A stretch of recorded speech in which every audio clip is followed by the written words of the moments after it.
Greetings from the Diafa campus, the Diafa news presented by Aditya Rai. It is almost the end of the term, and we are once again faced with the daunting task of exams. No doubt, examinations are an integral part of an academic system, designed to assess our understanding and knowledge of subjects. However, they often induce a significant amount of stress for us, which can adversely affect our own performance and our overall well-being. What are the causes of exam stress, the impacts of exam stress, and how can we manage exam stress? To answer all these questions and keep the stress at bay, present in our studio is Dr. Rachel Thomas, School Counselor at Al Diafa High School. I am sure that her solution to our problems will make us well armed for the forthcoming exam. Dr. Rachel, welcome to this segment of Diafa News. Thank you, Aditya. Exams are stressful without any doubt. Even if you study a lot and spend a lot of time preparing, you may feel a lot of pressure and anxiety. Dr. Rachel, what are the reasons why some students may feel pressure because of exams?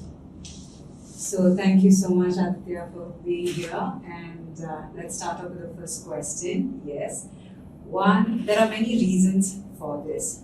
The first one is expectations. Expectations both from parents as well as teachers.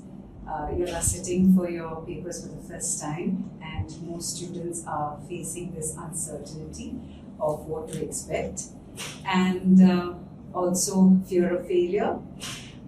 Though there is preparation that has gone in, somewhere every student experiences that, is it enough? Even at the last minute before entering the exam hall, there's this uncertainty, there's this fear that they experience. Then there is peer pressure. However prepared you are, just the fact of having your peers around and experiencing that high sense of pressure around, that also can add to your experience of this being stressful. Is there a difference between stress and anxiety? That's a very interesting question. Of course, there is a difference between stress and anxiety. Even as I walk in the corridors, one of the most used words I hear is anxious. I'm so anxious. And it's a thin line. Both are emotional responses. However, when you talk about stress, it's most often an external factor, which we refer to as a stressor. It can be any event or situation. So right now for the exam is considered, the mock test that are going to take place, that's considered as a stressor. So that external factor is what is causing the stress that you're experiencing. Now, anxiety, on the other hand, is like how I mentioned earlier, it's a very thin line. It's more, again, it's an emotional response, but it's more internal. And there is no specific cause for that. It's an excessive feeling of being worried, experiencing fear, uncertainty, unease. These are the words that persist with you for a longer period of time, and they affect your daily functioning. Then we refer to this as anxiety. We see the time period that this lasts, this feeling that you're experiencing, and based on that, we can categorize if it is referred to as a stress or if you can call it anxiety. What are the impacts of exam stress? Now, recently, I just had a session with the key stage 3 and 4 parents, and one of the research that I referred to, it was clearly mentioned that poor self-worth in adolescence is one of the most common impact of stress, of academic stress on students. There are students, even in my experience as a counselor, who see themselves based on the grades that they score. So that can be one reason. So if they score like lower grades, they feel that they are not good enough. They don't see or identify that there's something more. Now, for example, me as an individual, there's something more other than grades that make me who I am. So poor self-worth is one of the most common impacts that I've seen that academic stress can cause. Then there is irritability. There are students who experience uncontrollable weeping spells. This is something that I'm seeing also, where they say, I do not understand why, but I just feel like crying and I've just been crying. So because of this fear that the stress causes, these are considered as impacts that happen. How does stress affect well-being? Now, most of the time when I come into classes, I always emphasize that well-being can be classified as students. I'm talking as students. We look at 4 areas or domains of well-being.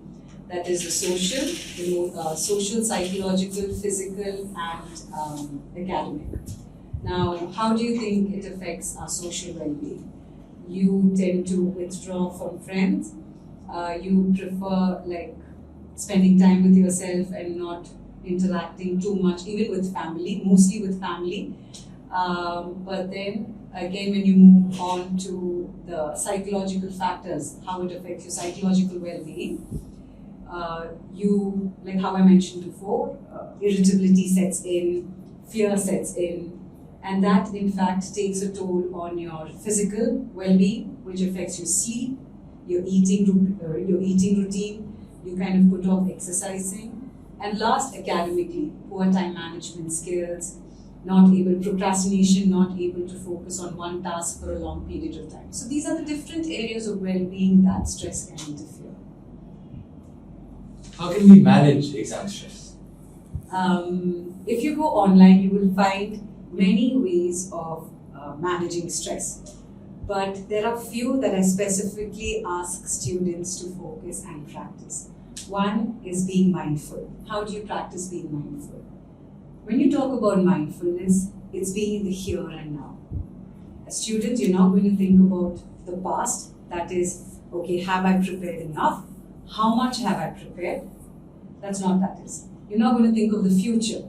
How much you're going to score? How is the paper going to be? No. Right now, in the here and now, what is it? I have to focus on this is what I need to complete. It's consciously trying to bring back your thoughts and be aware of all the things that matter right now. That's one thing, practicing mindfulness. Now, the second thing is, how do you monitor your thoughts? How do you see what is important, what is necessary? And one thing that's helpful is to look for evidence. There are students who have performed extremely well and they feel that I'm still not going to perform even now. So I ask those students to focus on the evidence that's there in front of you. Look at the grades, how much you've scored. Look at the proof that's there. Look at the data that's there. Now for those who have not scored good grades, it's not easy to give up. You have set a target. This is one of the most important points in your life, where there is a decision that needs to be made of how you move forward. So focus on that. See and understand what is the goals. Visualize it. So that is how you kind of focus and monitor your thoughts of what is important right now. And visualization. This is something that's very helpful. I encourage students to actually go through the process of what it feels to be and write the exam. Starting from entering the exam hall, sitting in the places that are assigned to you, the teacher giving instructions, the papers being handed out. The more detail that you can get into, the more it will help. Now, for example, even this being a first-time experience for me, I was actually visualizing how many people are going to be there in the room, how this is going to move forward, how are we going to interact with each other. So it helped me actually feel better and more ready for this event. And last but not the least, focus on your breathing. By focusing, it's very simple. I do not mean just take quick breaths. Be in the here and now. Take a deep breath in and out. And then assure yourself that this is something that you have been trained to do. From when you're in year 5, you'll have sat down for exams, you'll know how it is. But the only difference is that this is one of the most important things that you're going to go forward with. And one acronym or one thing that I can leave you with is, think of the letters PBS. Pause, breathe, and smile. Repeat that to yourself. Pause, take a deep breath, breathe, and then you smile. Thank you. Dr. Rachel, thank you for this extremely informative. Exam time can be challenging, but the advice shared by Dr. Rachel can help make it easy. It's time to bid you adieu. See you same time with another episode of the Offer News. This is Aditya Nair signing off. Thank you.